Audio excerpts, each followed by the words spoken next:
Huberman lab podcast में science और science के टूल्स की बात होती है जो डेली लाइफ में काम आते हैं।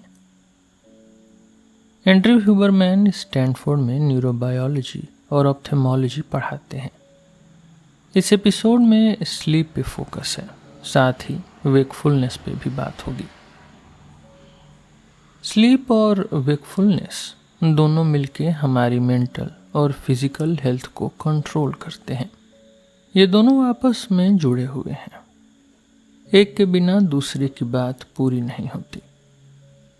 स्लीप की इम्पोर्टेंस, कैसे अच्छी नींद ले सकें, कैसे जल्दी सो सकें, स्लीप टाइमिंग कैसे सेट करें और स्लीप क्वालिटी कैसे सुधारें, इस एपिसोड में सब कवर करने की कोशिश होगी। साथ में वेकफुलनेस में फोकस और अलर्टनेस कैसे बढ़ा सकते हैं वो भी ह्यूबरमैन डिस्कस करेंगे।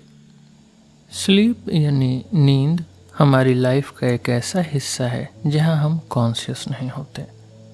सपने आ सकते हैं, बॉडी ट्विच कर सकती है, कभी उठ भी सकते हैं, पर स्लीप में हम सिर्फ अपने ब्रेन और बॉडी के अंदर की चीज़ों से जुड़े होते हैं। बाहर की सेंसरी चीज़ें मोस्टली इफ़ेक्ट नहीं करती, लेकिन स्लीप बहुत इम्पॉर्टेंट है क्योंकि यही हमें अगले दिन फोकस, अलर्टनेस और इमोशनल स्टेबिलिटी के लिए रीसेट करती है। वेकफुलनेस, मोटिवेशन, मूड, वेलबीइंग सब स्लीप से जुड़ा हुई चीज़ें हैं। स्लीप को समझने के लिए वेकफुलनेस को भी समझना ज़रूरी है क्योंकि दोनों आपस में डायरेक्टली कनेक्टेड हैं। जो हम दिन में करते हैं वही डिसाइड करता है कि कब नींद आएगी, कितनी जल्दी आएगी, नींद कितनी गहरी होगी और सुबह उठ के कैसे फील करेंगे। ज़्यादा लोग जानते हैं कि अच्छी नींद 7 से 9 घंटे की डेली बहुत ज़रूरी है, लेकिन कैसे अचीव करें ये नहीं पता होता। बहुत कम लोग हैं जो हर दिन इतनी अच्छी नींद ले पाते हैं, बिना एनर्जी डिप के दिन भर फोकस रख पाते हैं। ज़्यादा लोगों को, खुद ह्यूबरमैन को भी, हर 3 से 5 दिन में कभी न कभी स्लीप चैलेंज होता ही है। नींद कितनी अच्छी आएगी और दिन में कितने अच्छे से जागते रहेंगे, ये दो चीज़ें दो फोर्स पे डिपेंड करती हैं। पहला फोर्स है केमिकल फोर्स, जिसका नाम है एडेनोसिन। एडेनोसिन हमारे नर्वस सिस्टम और बॉडी में एक मॉलिक्यूल है जो उतना ही ज़्यादा होता है जितना लंबा हम जागते रहते हैं। अगर आप 8 से 10 घंटे की गहरी नींद लेकर उठे हैं तो एडेनोसिन बॉडी में कम रहेगी, लेकिन अगर आप 10 से 15 घंटे या उससे ज़्यादा समय तक जाग रहे हैं तो एडेनोसिन का लेवल बहुत हाई हो जाएगा। एडेनोसिन एक स्लीप ड्राइव क्रिएट करता है, मतलब नींद की भूख जैसी फीलिंग। जैसे खाना हमारे हेल्थ पे इफेक्ट डालता है, वैसे ही एडेनोसिन और जागने का टाइम स्लीप और वेकफुलनेस पे इफेक्ट डालता है। जितना लंबा जागते रहेंगे उतना एडेनोसिन बढ़ता जाएगा और उतनी ज़्यादा नींद आएगी। कैफीन इस प्रोसेस को रोकता है। कैफीन चाहे कॉफ़ी हो या चाय या कोई और फॉर्म, एडेनोसिन के रिसेप्टर पे जाकर बैठ जाता है, जिससे एडेनोसिन वहाँ नहीं जा पाता। जब कैफीन रिसेप्टर पे होता है तो स्लीपी सिग्नल नहीं आता, इसलिए हम फ्रेश और जागते हुए फील करते हैं। जब कैफीन का इफेक्ट ख़त्म होता है, एडेनोसिन फिर से रिसेप्टर पे जाकर बाइंड हो जाता है, इसलिए क्रैश या ज़्यादा थकान वाली फीलिंग आती है। हर किसी पे कैफीन का अलग इफेक्ट होता है। कुछ लोगों को कैफीन से नींद में दिक्कत होती है, उनको सुबह या दोपहर के बाद कैफीन नहीं पीना चाहिए। कुछ लोगों पे फ़र्क नहीं पड़ता, वो शाम को भी कैफीन ले सकते हैं फिर भी सो जाते हैं। ये सब जेनेटिक वेरिएशन और एडेनोसिन रिसेप्टर्स की वजह से होता है। कौन कितना टॉलरेट कर सकता है ये आपको खुद एक्सपेरिमेंट करके देखना पड़ेगा। कोई एक नुस्खा सबके लिए नहीं है। कैफीन कुछ लोगों के लिए हेल्दी हो सकता है, पर कुछ लोगों में ब्लड प्रेशर बढ़ा सकता है या और हेल्थ प्रॉब्लम ला सकता है। कैफीन डोपामिन भी बढ़ाता है, जिससे हम मोटिवेटेड और एनर्जेटिक फील करते हैं, क्योंकि डोपामिन से ही एपाइनफ्रिन बनता है जो एनर्जी देता है। एडेनोसिन नींद की भूख जैसे है। जब कम होता है तो नींद नहीं आती, जब ज़्यादा होता है तो बॉडी को नींद की स्ट्रॉन्ग फीलिंग आती है। अगर आप 4 घंटे ज़्यादा जागते हैं नॉर्मल से तो एडेनोसिन और भी ज़्यादा बढ़ जाएगा और नींद और तेज़ आएगी। लेकिन अगर आप पूरी रात नहीं सोए हैं तो सुबह फिर से एनर्जी आ सकती है, चाहे एडेनोसिन पूरी रात बढ़ता रहा हो। ये इसलिए होता है क्योंकि दूसरी फोर्स भी काम करती है, जिसको सर्केडियन फोर्स कहते हैं। सर्केडियन का मतलब है 24 घंटे का एक साइकिल। सबके ब्रेन में एक क्लॉक होती है, एक घड़ी जो डिसाइड करती है कि कब नींद आनी चाहिए, कब जागना चाहिए। दिन भर में हम बार बार नींद के मूड में नहीं आते, एक ही ब्लॉक में नींद आती है, जैसे 6 से 10 घंटे एक साथ।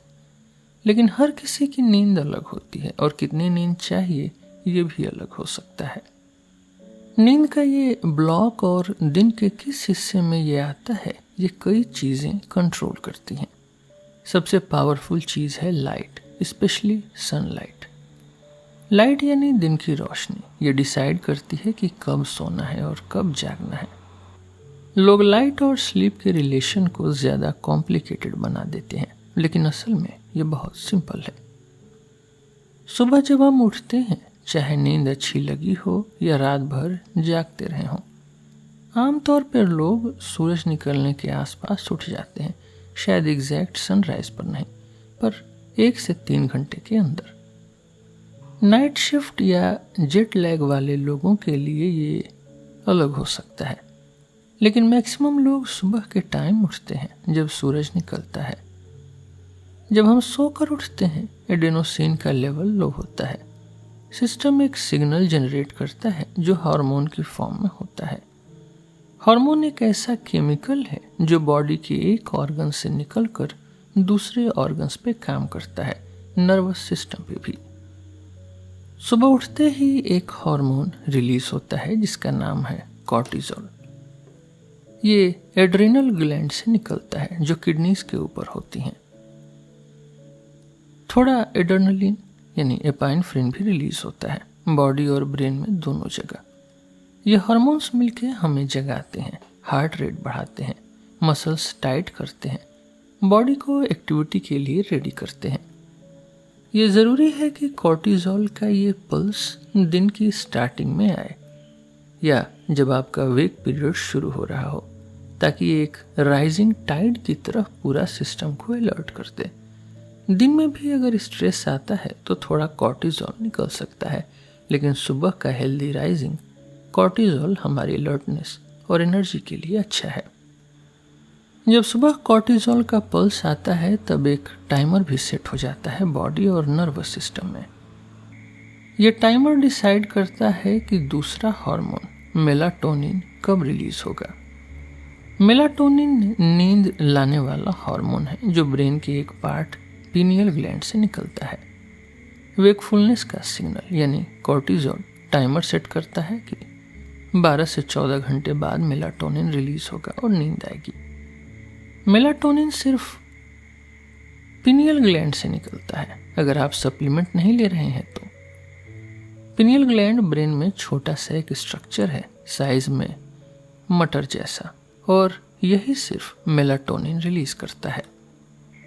मेलाटोनिन हमको स्लीपी फील कराता है और सोने में मदद करता है। कई लोग सोचते हैं कि मेलाटोनिन सप्लीमेंट लेना चाहिए या नहीं। मेलाटोनिन का एक दूसरा फंक्शन भी है, ये प्यूबर्टी यानी जवानी आने में डिले भी करता है।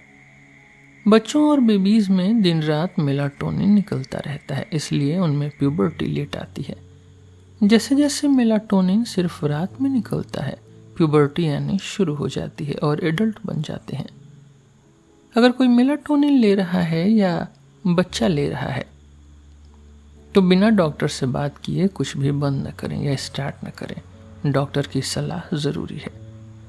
मेलाटोनिन सप्लीमेंट लेने से प्यूबर्टी डिले हो सकती है, इसलिए बिना सोचे समझे मत लें।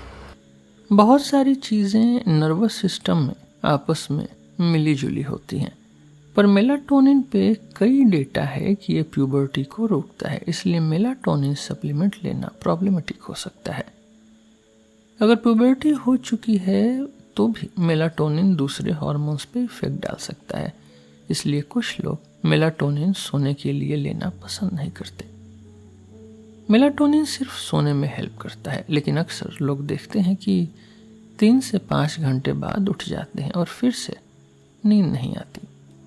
मेलाटोनिन मार्केट में आसानी से मिलता है, जबकि दूसरे हार्मोन्स जैसे टेस्टोस्टेरोन, कॉर्टिजोल, एस्ट्रोजन के लिए प्रिस्क्रिप्शन चाहिए होता है, पर मेलाटोनिन ओपन मिल जाता है।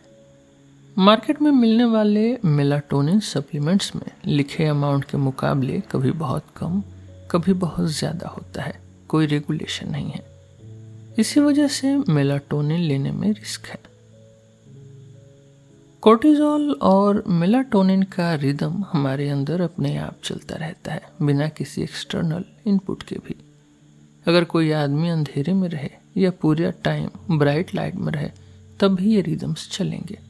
कोर्टिजोल का एक बम्प आएगा, फिर धीरे धीरे गिरेगा, फिर 12 से 14 घंटे बाद मेलाटोनिन बढ़ेगा। ये सिस्टम हार्मोनल और न्यूरल दोनों है। ये इसलिए बना है कि बाहर की चीज़ें इसको सही टाइम पे कंट्रोल कर सकें। सुबह जब उठते हैं तो सबसे पहले आंखें खोलते हैं, रोशनी आंखों में आती है। आंख में कुछ न्यूरॉन्स होते हैं जिनका नाम रेटिनल गैंग्लियन सेल है। ये सेल्स एक स्पेसिफिक तरह की लाइट को पकड़ते हैं और सिग्नल भेजते हैं ब्रेन के क्लॉक तक, जो मुंह के ऊपर ब्रेन के एक पार्ट सुप्राकिएस्मेटिक न्यूक्लियस में होता है। यह सुप्राकिएस्मेटिक न्यूक्लियस बॉडी के हर सेल और ऑर्गन से जुड़ा होता है।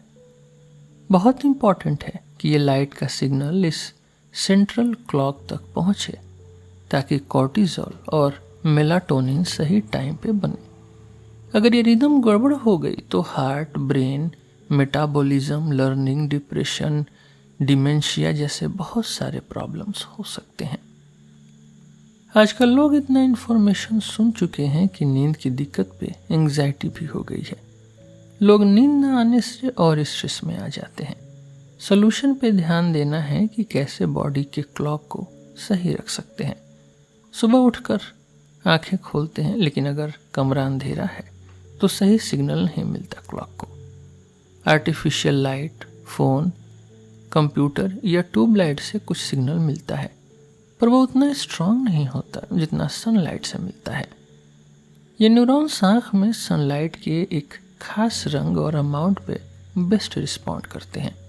जब सूरज नीचे होता है, यानी सुबह या शाम के टाइम, तब सनलाइट में एक कॉन्ट्रास्ट होता है जो ये सेल्स एक्टिवेट करते हैं। आर्टिफिशियल लाइट इस लेवल पे एक्टिवेट नहीं कर पाती, इसलिए सुबह सूरज की रोशनी आंखों में पड़ना ज़रूरी है। सुबह उठते ही सबसे पहले अपनी आंखों में सनलाइट लेना बहुत इंपॉर्टेंट है। ये न्यूरॉन्स सनलाइट या सनराइज को पहचानते नहीं, बस सन के लो एंगल की रोशनी पे सबसे अच्छा रिएक्ट करते हैं। अगर सनराइज देख सकते हैं तो बेस्ट है, लेकिन अगर थोड़ा लेट उठते हैं तो भी बाहर जाकर सनलाइट आंखों में पड़नी चाहिए। सनलाइट को डायरेक्ट आंखों में न भी ले पाते हैं तो भी बहुत सारे फोटॉन्स हवा में स्कैटर्ड रहते हैं, इसलिए सनलाइट लेना ज़रूरी है। विंडो या कार के ग्लास के थ्रू सनलाइट लेना 50 टाइम्स कम इफेक्टिव है एज कम्पेयर टू सीधा बाहर जाकर सनलाइट लेने के। सन ग्लासेस मत पहनिए, सीधे आंखों में रोशनी जाने दीजिए, लेकिन ऐसा नहीं कि आंखों को दुख हो या जलने लगे। अगर सनराइज मिस हो गया हो तो 1 या 2 घंटे के अंदर भी सनलाइट ले सकते हैं, लेकिन ज़रूरी है कि सन लो हो। जब सूरज सर के ऊपर आ जाता है तो ये बेनिफिट नहीं मिलता, फिर कॉर्टिजोल का टाइमिंग मिस हो जाता है, जो अच्छा नहीं है। लेट कॉर्टिजोल पल्स जैसे रात को 8-9 बजे एंग्जाइटी और डिप्रेशन में भी देखा गया है। अगर कॉर्टिजोल पल्स सुबह जल्दी आती है तो हेल्थ पे कई तरह के पॉजिटिव इफ़ेक्ट्स होते हैं, जैसे ब्लड प्रेशर, मेंटल हेल्थ और बहुत कुछ। बहुत सारी चीज़ें सुधर जाती हैं जब कॉर्टिजोल सुबह अर्ली होता है और मेलाटोनिन से दूर होता है। कितनी देर बाहर रहना चाहिए ये डिपेंड करता है। अगर जगह बहुत ब्राइट है, स्नो है, क्लाउड्स नहीं है, तो 30 से 60 सेकेंड्स बहुत है। लेकिन अगर जगह क्लाउडी है, दिन डल है, या जैसे स्कैंडिनेविया में सन बहुत लो है, तो ज़्यादा देर लग सकती है, 10 से 15 मिनट या और ज़्यादा। डेंस क्लाउड्स में भी सनलाइट बहुत स्ट्रांग होती है, 10,000 से 50,000 लक्स तक मिल सकती है, जो कि सर्केडियन क्लॉक सेट करने के लिए काफ़ी है। आर्टिफिशियल लाइट, फ़ोन या घर की ट्यूब लाइट सुबह के टाइम रेटिना को सेट नहीं करती, क्योंकि सुबह आँख ज़्यादा सेंसिटिव नहीं होती। इसलिए ज़्यादा फोटॉन्स चाहिए जो सिर्फ सनलाइट से मिलते हैं। अगर सनलाइट मिल ही नहीं सकती तो फिर आर्टिफिशियल लाइट का ऑप्शन यूज़ कर सकते हैं, लेकिन उसमें ब्लू लाइट ज़्यादा होनी चाहिए। सुबह ब्लू और येलो लाइट रेटिना तक पहुंचनी चाहिए। ब्लू लाइट दिन में क्लॉक सेट करने के लिए अच्छी है, लेकिन कोई भी लाइट, चाहे सनलाइट हो या आर्टिफिशियल, जो आँखों को पेन दे उसको मत देखिए। आँखों को जलाना या रेटिना को डैमेज मत करिए। ब्लिंक करना नेचुरल है। जब भी ज़रूरत लगे तो आंखें बंद कर लीजिए, डायरेक्ट घूर के मत देखिए। आर्टिफिशियल लाइट भी अगर यूज़ करें तो ब्लू लाइट वाली ही बेटर है दिन के टाइम। एक ऐप है लाइट मीटर, उससे आप अपने आसपास की लाइट की मात्रा चेक कर सकते हैं। बाहर मॉर्निंग में जनरली 10,000 या 20,000 लक्स तक लाइट मिलती है। अंदर आर्टिफिशियल लाइट बहुत कम होती है, जैसे 500 या 1000 लक्स। बाहर के सनलाइट भले धीमी लगे, लेकिन आर्टिफिशियल लाइट से कई गुना ज़्यादा होती है। रोज़ सुबह जल्दी बाहर जाइए, कंसिस्टेंसी से करिए। अगर कभी मिस हो जाए या लेट उठ जाए तो टेंशन मत लीजिए। बॉडी का सिस्टम एवरेज करता है सबसे ब्राइट लाइट को। बहुत लोग गलत करते हैं कि सुबह उठते ही फ़ोन देखते हैं, फिर सन ग्लासेस लगाकर कार चलाते हैं। इससे बॉडी का क्लॉक सेट नहीं होता। सेफ्टी पे कभी कॉम्प्रोमाइज़ करिए। प्रिस्क्रिप्शन ग्लासेस और लेंसेस पहनिए, वो ज़रूरी वेवलेंस नहीं रोकते। सेफ्टी इम्पॉर्टेंट है। जिनको आँखों की प्रॉब्लम है, जैसे ग्लॉकोमा, उनको बहुत तेज़ लाइट से बचना चाहिए। उन्हें डिम लाइट या सनलाइट में ज़्यादा टाइम बिताना चाहिए। लो विज़न या ब्लाइंड लोगों में भी अक्सर ये न्यूरॉन्स रहते हैं जो क्लॉक सेट करते हैं। देखने की ज़रूरत नहीं होती, ये सब कॉन्शियस प्रोसेस है। मेलानोप्सिन गैंग्लियन सेल लाइट को सेंस कर लेते हैं, चाहे क्लाउड्स हों या डायरेक्ट सनलाइट भी ना हो। सन देखना ज़रूरी नहीं, बस लाइट मिलनी चाहिए। आँख के अंदर जो न्यूरॉन्स हैं, जिन्हें मेलानोप्सिन गैंग्लियन सेल्स कहते हैं, वो साइट के लिए नहीं बल्कि हमारी बॉडी क्लॉक सेट करने के लिए इम्पॉर्टेंट है। इनको सनलाइट सबसे ज़्यादा एक्टिवेट करती है। आर्टिफिशियल लाइट के कंपैरिजन में 1000 से 10,000 टाइम्स ज़्यादा इफेक्टिव है ये सनलाइट।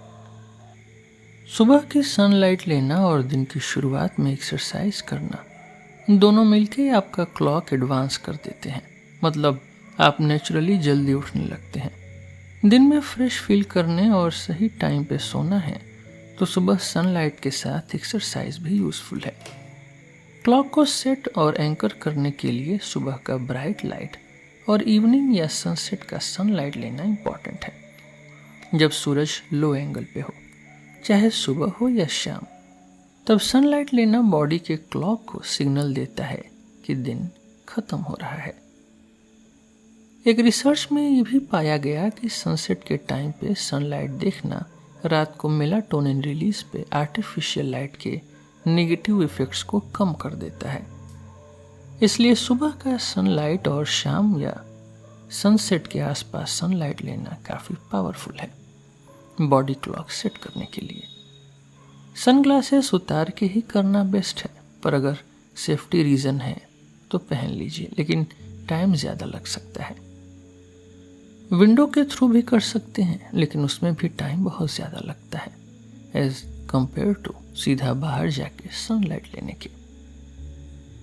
बॉडी के हर सेल को एनर्जी और ऑक्सीजन चाहिए होती है, वैसे ही हर सेल को लाइट का सिग्नल चाहिए, और ये सिर्फ आँख के रास्ते सुबह और शाम सनलाइट देखकर ही मिल सकता है। लाइट को स्किन पे या बॉडी के किसी और पार्ट पे देने से क्लॉक सेट नहीं होता, सिर्फ आँखों के न्यूरॉन्स ही ये काम करते हैं। कुछ एनिमल्स जैसे स्नेक्स के स्कल में होल होता है ताकि डायरेक्ट लाइट पीनियल तक पहुंच सके, पर ह्यूमंस में ये नहीं होता। हमारे स्कल में आँखों के लिए सॉकेट्स हैं जिससे सनलाइट का सिग्नल ब्रेन तक पहुंचता है। विजन इवोल्यूशन में बाद में आया, पहले सनलाइट का सिग्नल बॉडी के क्लॉक के लिए इम्पोर्टेंट था, इसलिए सुबह और शाम 2 बार सनलाइट आंखों में लेना, बिना सनग्लासेस सही टाइम पे करना, यही बॉडी क्लॉक के लिए सबसे इम्पोर्टेंट है। लोग पूछते हैं कितनी देर सनलाइट लेनी चाहिए, कैसे पता चले कि काफ़ी हो गई। जब बॉडी का रिदम नॉर्मल हो जाएगा, सुबह एक ही टाइम उठने लगेंगे, रात को आसानी से नींद आने लगेगी, तब समझ जाइए कि सही हो रही है। यह हैबिट शुरू करने के 2-3 दिन बाद फ़र्क दिखने लगता है। मेंटल और फिजिकल हेल्थ पे भी अच्छा इफेक्ट पड़ता है। अब बात करते हैं लाइट के गलत टाइम पे इफेक्ट की। आर्टिफिशियल लाइट्स और स्क्रीन्स की वजह से अब हर वक्त लाइट मिलती है, जब नहीं मिलनी चाहिए तब भी। दिन के टाइम स्पेशली सुबह बहुत लाइट चाहिए क्लॉक सेट करने के लिए, लेकिन जैसे जैसे दिन गुजरता है रात को आँख की सेंसिटिविटी बढ़ जाती है। मतलब थोड़ी सी लाइट भी बॉडी के क्लॉक को डिस्टर्ब कर सकती है। रात को स्पेशली 8 बजे के बाद और 11 PM से 4 AM के बीच आँखों में ब्राइट लाइट जाना बिल्कुल अवॉइड करिए, क्योंकि उस टाइम पर लाइट डोपामिन का रिलीज दबा देती है, मूड खराब हो सकता है, लर्निंग पे बुरा असर पड़ता है और डिप्रेशन जैसी चीज़ें भी हो सकती हैं। अगर कभी ज़रूरत पड़े, बीच रात को बाथरूम जाना हो या फ्लाइट पे हैं, तो 1-2 बार लाइट लग भी गई तो टेंशन मत लीजिए, लेकिन रोज़ की हैबिट में फ़ोन, टीवी या ओवरहेड लाइट्स रात को देखना सही नहीं है, क्योंकि उस टाइम आँखों की न्यूरॉन्स ज़्यादा सेंसिटिव होते हैं। अच्छे मूड, फोकस, लर्निंग, मेटाबॉलिज्म के लिए रात को लाइट एक्सपोजर कम से कम रखिए। रेड लाइट से ये पाथवे ट्रिगर नहीं होता, लेकिन सबके पास वो नहीं होते। रात में जो लाइट यूज़ करिए वो नीचे रखिए, मतलब फ्लोर या टेबल पर। ओवरहेड लाइट मत जलाइए, क्योंकि आँख के नीचे वाले हिस्से में ये न्यूरॉन्स ज़्यादा होते हैं और वो ऊपर की रोशनी पर रिएक्ट करते हैं। येलो या रेड डिम लाइट बेटर है, लेकिन बेस्ट है कि लाइट लो हो, और candle light, fireplace, camp fire भी ठीक है, क्योंकि उनसे न्यूरॉन्स एक्टिव नहीं होते। सेफ्टी का ध्यान रखिएगा, आग से बचिएगा। अगर रात में उठ जाएं और टीवी या कंप्यूटर देख रहे हैं तो ब्लू ब्लॉकर ग्लासेस पहन सकते हैं और स्क्रीन को डिम कर सकते हैं, लेकिन आइडियली ये मत करिए। सुबह जल्दी सनलाइट लेना या शाम को सनसेट के टाइम सनलाइट लेना, और रात को स्पेशली 11 बजे रात से 4 बजे सुबह तक ब्राइट लाइट अवॉइड करना, ये सबसे पॉजिटिव इफेक्ट देता है। शिफ्ट वर्क एक अलग टॉपिक है, उस पर कभी अलग से बात होगी। लाइट बॉडी के सिस्टम को शिफ्ट कर सकता है हेल्दी वे में भी। दिन भर जागते रहेंगे तो एडेनोसिन बढ़ता है और नींद की फीलिंग आती है। सर्केडियन सिस्टम कॉर्टिजोल और मेलाटोनिन के थ्रू वेकफुलनेस और नींद का टाइम सेट करता है। दिन में हम ज़्यादा भूख फील करते हैं, रात को कम। अगर आपको दिन में उठना और एक्टिव होना मुश्किल लगता है तो अपना लाइट एक्सपोजर, एक्सरसाइज और खाना दिन में शिफ्ट करिए। कुछ लोग शाम 6 या 8 बजे के बाद खाना बंद करते हैं, लेकिन रिसर्च ये कहती है कि हर वक्त खाना नहीं खाना चाहिए। एक फिक्स्ड पीरियड में खाना बेस्ट है। इसमें कितने घंटे खाना चाहिए ये अलग टॉपिक है। अगर आप लेट रात या मिडनाइट में लाइट देखते हैं तो आपकी बॉडी क्लॉक डिले हो जाती है। आपको लेट उठने का और लेट सोने का मूड बनेगा। अगर आप सुबह जल्दी लाइट लेते हैं तो क्लॉक एडवांस हो जाती है, सुबह जल्दी उठने का मूड बनेगा। अगर आपको सुबह जल्दी उठने में दिक्कत हो रही है तो ब्राइट लाइट सुबह जल्दी लीजिए। अगर लेट उठना हो तो रात में लाइट एक्सपोजर बिल्कुल मत करिए। बॉडी के अंदर एडेनोसिन और सर्केडियन क्लॉक का मैकेनिज्म चलता रहता है। आपको उनको पावरफुल कंसिस्टेंट एंकर देना है, जैसे सुबह और शाम सनलाइट और रात को लाइट अवॉइड करना। जब आप ये एंकर देंगे तो हार्मोन्स, मेटाबॉलिज्म, लर्निंग, मूड सब ऑटोमेटिकली रेगुलर हो जाता है। बहुत लोग फोकस, एंजाइटी, डिप्रेशन से स्ट्रगल करते हैं क्योंकि उनके इंटरनल सिस्टम के पास कोई एंकर नहीं है। ये ज़रूरी नहीं कि रोज़ एक ही टाइम पर सब कुछ करिए, सिस्टम एवरेज कर लेगा, बस कंसिस्टेंसी रखना है। जब आप लाइट, स्लीप इन्वायरमेंट, एक्सरसाइज का सही टाइम सेट कर लेते हैं तो बाकी बायोलॉजिकल सिस्टम्स खुद ही ठीक हो जाते हैं। सर्केडियन और स्लीप हैबिट्स का इफेक्ट हर किसी पे अलग होता है। जैसे खाने के तरीके सब पर अलग इफेक्ट करते हैं, वैसे ही स्लीप, नैप और वेक हैबिट्स भी जेनेटिक और लाइफ स्टाइल पर डिपेंड करती हैं। लेकिन एक चीज़ सबके लिए कॉमन है, बॉडी को डेली कुछ न कुछ लाइट चाहिए ही, ये हार्ड वायर्ड है। नैप्स कुछ लोगों के लिए अच्छे हैं, कुछ के लिए नहीं। योग निंद्रा एक टेक्निक है जिसमें बॉडी और माइंड को डीप रिलैक्सेशन मिलता है, मेडिटेशन की तरह। इसमें कभी आप सो जाते हैं, कभी नहीं। दूसरा, मेडिटेशन भी हेल्प करता है। तीनों चीज़ें, नैप, योग निद्रा, मेडिटेशन, बॉडी को काम करते हैं, अलर्टनेस कम करते हैं, पैरासिम्पैथेटिक सिस्टम को एक्टिवेट करते हैं। बहुत लोग सो नहीं पाते क्योंकि उनको शांत होना नहीं आता या माइंड रुक नहीं पाता। मेडिटेशन या योग निद्रा के स्क्रिप्ट सुनने से माइंड रिलैक्स होता है और नींद जल्दी आती है। ये स्क्रिप्ट्स ब्रीदिंग और बॉडी स्कैन जैसी चीज़ें करवाती हैं जो रिलैक्सेशन सिखाती है। न सिर्फ उस टाइम के लिए बल्कि आगे के लिए भी हेल्प करती है। हिप्नोसिस भी एक तरीका है जो डीप रिलैक्सेशन में हेल्प करता है। कुछ science supported hypnosis scripts sleep के लिए अवेलेबल हैं। डेली कुछ समय ऐसे रिलैक्सेशन टेक्निक्स पर लगाना सोने में और सोने की क्वालिटी में हेल्प करता है। माइंड को माइंड से कंट्रोल करना मुश्किल है, स्पेशली जब सोने में दिक्कत हो।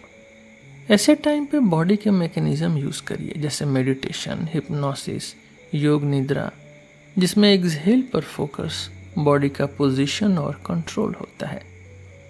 ये सब प्रैक्टिसेस बॉडी के थ्रू माइंड को कंट्रोल करना सिखाते हैं। माइंड को फोर्सिबली रिलैक्स करने की जगह बॉडी से हेल्प लेते हैं।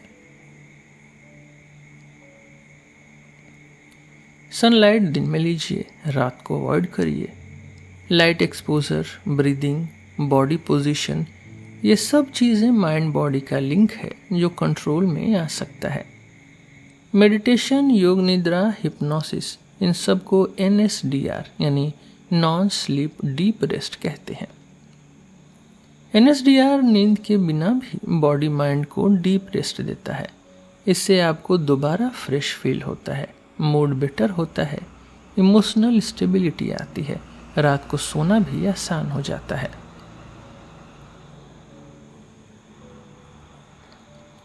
रिसर्च भी प्रूफ करती है कि NSDR जैसे मेडिटेशन या योग निद्रा ब्रेन के स्ट्रेटम एरिया में डोपामिन रीसेट करता है, जिससे बॉडी डिलिबरेट तरीके से एक्ट कर पाती है। NSDR किसी भी मशीन की ज़रूरत नहीं पड़ती, ज़्यादा टाइम नहीं लगता, कुछ खाना पीना नहीं लेना पड़ता, सिर्फ सांस लेना है और रिलैक्स होना है। NSDR फ्यूचर में मेंटल और फिजिकल हेल्थ में इम्पॉर्टेंट रोल प्ले करेगा, इसलिए इसको ज़रूर ट्राई करना चाहिए। अब बात करते हैं कि क्या चीज़ें लेनी चाहिए या नहीं लेनी चाहिए अच्छी नींद या जागने के लिए। कोई भी सप्लीमेंट, ड्रग या कंपाउंड बॉडी के सर्केडियन टाइमिंग और बिहेवियर पे इफेक्ट डालता है। मतलब जो भी लेते हैं उसका कुछ न कुछ असर ज़रूर पड़ता है। जब भी कोई पावरफुल कंपाउंड या ड्रग लेते हैं या बंद करते हैं तो बॉडी का स्लीप पैटर्न शिफ्ट होता है, चाहे वो नोटिसेबल हो या न हो। कुछ चीज़ें डायरेक्ट इफेक्ट करती हैं नींद और वेकफुलनेस पे, जैसे स्टिमुलेंट ड्रग्स, कोकेन, एम्फेटामाइन या प्रिस्क्रिप्शन ड्रग्स जैसे मोडाफिनिल, एरमोडाफिनिल। ये सब एपाइनफ्रिन और डोपामिन बढ़ाते हैं। प्रिस्क्रिप्शन वाले स्पेशली नैर्कोलेप्सी के ट्रीटमेंट के लिए बनाए गए हैं, बट ये सब केमिकल्स बेसिकली बॉडी को जगाते हैं, अलर्ट बनाते हैं। सप्लीमेंट या कुछ सेफर चीज़ें जो स्लीप में हेल्प कर सकती हैं, उनमें मैग्नीशियम का नाम आता है, स्पेशली मैग्नीशियम थ्रोएनेट जो गाबा न्यूरोट्रांसमीटर बढ़ाता है और माइंड को रिलैक्स करता है। इससे सोना आसान होता है। डॉक्टर से पूछकर 300 से 400 मिलीग्राम मैग्नीशियम थ्रोएनेट सोने से थोड़ा पहले लिया जा सकता है। थियानिन भी एक सप्लीमेंट है, 100-200 mg, जो माइंड को शांत करता है और सोना आसान बना सकता है। लेकिन कुछ लोगों को ये नींद में विविड ड्रीम्स या स्लीप वॉकिंग दे सकता है, इसलिए कॉशन रखना चाहिए। एनर्जी ड्रिंक्स में एल टॉरिन होता है। ज़्यादा टॉरिन से आँखों और दिमाग के ब्लड वेसल्स पे बुरा असर पड़ सकता है, इसलिए एनर्जी ड्रिंक्स का ज़्यादा यूज़ गलत है। थियानिन और मैग्नीशियम दोनों मिलाकर कुछ लोगों को इतना स्लीपी बना सकते हैं कि सुबह उठने में दिक्कत होती है, इसलिए अपने डोज को समझकर एडजस्ट करिए। बिना डॉक्टर की सलाह के कुछ भी मत करिए। सबसे पहले अपनी लाइट एक्सपोजर, खाना, एक्टिविटी सही करिए, उसके बाद ही सप्लीमेंट के बारे में सोचिए। एपिजेनिन भी एक सप्लीमेंट है, कैमोमिल से आता है, 50 mg सोने में मदद करता है, पर यह एस्ट्रोजन को कम करता है, इसलिए जो लोग एस्ट्रोजन कम नहीं करना चाहते उनके लिए ये सही नहीं है। हर सप्लीमेंट लेने से पहले अपने डॉक्टर से पूछिए, अपनी हेल्थ की जिम्मेदारी खुद उठाइए। स्लीप को बेहतर बनाने के लिए और भी ऑप्शंस हैं। लीगल और सेफ चीज़ें जैसे मैग्नीशियम, थियानिन, एपिजेनिन पर सेफ्टी पे ध्यान देना ज़रूरी है। कोई भी कंपाउंड लेने से पहले examine.com जैसे वेबसाइट से रिसर्च चेक करिए। आज के लिए बस इतना ही। हम फिर मिलेंगे आपसे एक नए एपिसोड में एक नए टॉपिक के साथ। मेरा नाम है रोहित और आप सुन रहे थे फ्यूचर टॉक्स। धन्यवाद।